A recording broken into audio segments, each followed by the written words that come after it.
தொகுதி திமுக முன்னாள் சட்டமன்ற உறுப்பினர் நந்தா சரவணன் தொகுதி மக்களுடன் சென்று மின்துறை தலைமை அலுவலகத்தில் தலைமை பொறியாளரை சந்தித்து முத்தையால்பேட்டை தொகுதி திராவிட முன்னேற்றக் கழகம் சார்பில் மனு அளிக்கப்பட்டது.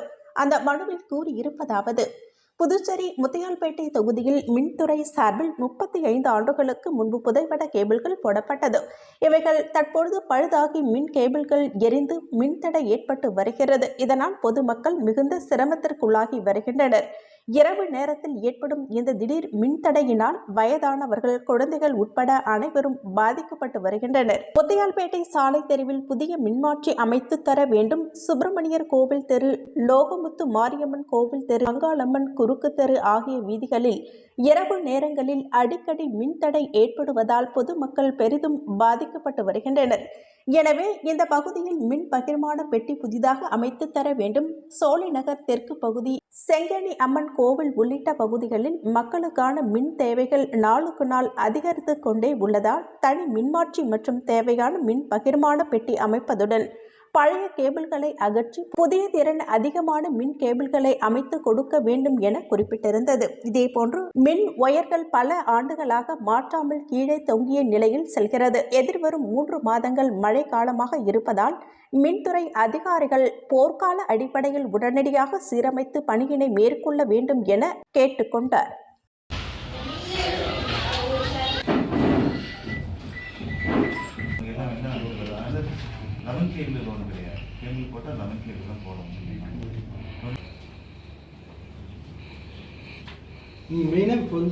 வரும் மின்சார பிரச்சனைகளை கோரிக்கை மனுவாக எடுத்துட்டு வந்து முத்தையால்பேட்டை திராவிட முன்னேற்ற கழகத்தின் சார்பாக கழக நிர்வாகிகளுடன் மின்துறை தலைமை பொறியாளரிடம் மனு அளிக்கப்பட்டது. அந்த மனுவில் என்ன குறிப்பிட்டிருக்கோம் அப்படின்னாக்கா, 35 ஆண்டுகளுக்கு முன்னாடி போடப்பட்ட கேபிள்லாம் அன்றைய காலகட்டத்துக்கு லோடுக்கு தகுந்த மாதிரி போடப்பட்டது. அந்த கேபிள்லாம் இப்போ அடிக்கடி பழுதாகி கரண்ட்லாம் கேபிள்லாம் எரிஞ்சு நிறைய கம்ப்ளைண்ட் வந்துருக்குது. அந்த கம்ப்ளைண்ட்லாம் படமாக எடுத்து கிட்டத்தட்ட 27 இடத்துல அந்த மாதிரி கேபிள் வந்து எரிஞ்சு மக்களுக்கு உயிருக்கு அச்சுறுத்த வகையில் இருக்குது. மழை காலம் வரதால பல நோண்டி அப்படியே மூடாமல் இருக்குது. இப்போ பார்த்தீங்கன்னா தெரியும் உங்களுக்கு. இதில் எல்லாமே கிட்டத்தட்ட 27 இடத்துல அந்த மாதிரி இருக்குது. அதை வந்து உடனே போர்க்கால இடத்துல உடனே இமீடியட்டாக செஞ்சு முடிங்க. மக்கள் அச்சமின்றி இது பண்ணுறதுக்கு வரதுக்கு போக்குவரத்து போகிறது நல்லா இருக்கும் அப்படின்றது ஒரு கோரிக்கை வச்சுருக்கோம். அது மட்டும் இல்லாமல் போர்க்கால அடிப்படையில் தொகுதி முழுக்க இருக்கிற கேபிள்லாம் இன்றைய காலகட்டத்துக்கு அந்த மாதிரி அந்த கேபிள்லாம் மாற்றி அமைக்க சொல்லி கேட்டுக்கிறோம். அடிக்கடி மின்வெட்டு குறிப்பிட்ட ஏரியாவெல்லாம் குறிப்பிட்டு அங்கெல்லாம் டிரான்ஸ்ஃபார்மர்லாம் லோடு இன்க்ரீஸ் பண்ண சொல்லி கோரிக்கை வச்சிருக்கோம். புதுவையில் நெல்லித்தோப்பு, உருளையன்பேட்டை பகுதிகளில் குடிநீர் விநியோகத்தில் பிரச்சனை ஏற்பட்டது. இதனால் பல பகுதிகளிலும் குடிநீர் கேன்களை மக்கள் வாங்கி பயன்படுத்துகின்றனர். இந்நிலையில் கடைகளில் விற்கும் குடிநீர் கேன்களில் பல பிரச்சனை எழுவதாக புகார்கள் எழுந்தன.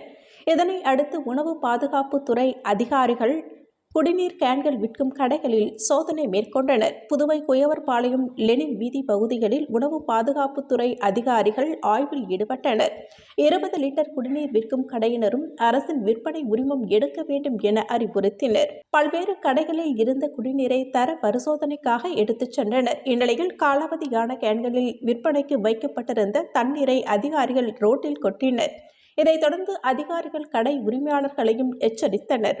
விதிகளை மீறி அதிக பழைய முறை குடிநீர் கேன்களை பயன்படுத்தக்கூடாது என தெரிவித்தனர்.